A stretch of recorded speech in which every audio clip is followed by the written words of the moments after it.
অনির্দিষ্টকালের যুদ্ধবিরতিতে পৌঁছানোর কয়েক ঘণ্টা পর যুদ্ধবিরতি ভেঙে আফগানিস্তানে নতুন করে বড় ধরনের বিমান হামলা চালিয়েছে পাকিস্তান।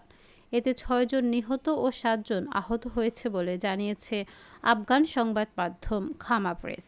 শুক্রবার ১৭ অক্টোবর রাতের দিকে পাকতিকা প্রদেশের একাধিক জায়গায় বিমান হামলার ঘটনা ঘটে। রাতের দিকে পাকিস্তানি ড্রোন আবাসিক এলাকায় বোমা বর্ষণ করে বলে প্রতিবেদনে উল্লেখ করা হয়।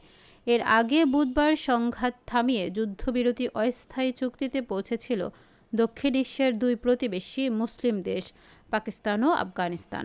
খামা প্রেসের প্রতিবেদনে বলা হয়, সীমান্তে ভয়াবহ সংঘর্ষ ও বিমান হামলায় ১ ডজনেরও বেশি বেসামরিক নাগরিক নিহত হন। সাম্প্রতিক বছরগুলোতে এটাই দুই দেশের মধ্যে সবচেয়ে রক্তক্ষয়ী সংঘর্ষ। প্রতিবেদনে বলা হয়, পাকিস্তানি সেনাদের এই হামলার পর আফগান সেনারাও পাল্টা হামলা শুরু করেছেন। ধারণা করা হচ্ছে সীমান্তবর্তী অঞ্চলে দুই দেশের সেনাদের মধ্যে ফের সংঘর্ষ শুরু হয়েছে। আফগান তালেবান সরকারের জাতীয় রেডিও ও টেলিভিশনের খবরে বলা হয়েছে, পাকতিকার উরুগুন ও বারমাল বিভাগে পাকিস্তানের বিমান হামলায় একাধিক নারী ও শিশু নিহত হয়েছেন। পাকতিকার কমান্ডিং সেন্টার খামা প্রেসকে ৬ জনের মৃত্যু ও ৭ জন আহত হওয়ার তথ্য জানিয়েছে।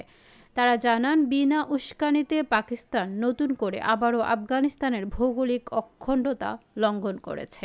এই হামলার আগে আফগান সরকারের মুখপাত্র জাবিহুল্লাহ মুজাহিদ অনির্দিষ্টকালের জন্য যুদ্ধবিরতির ঘোষণা দিয়ে বলেছিলেন, উস্কানি না দিলে আফগানিস্তান আর কোনো হামলা করবে না।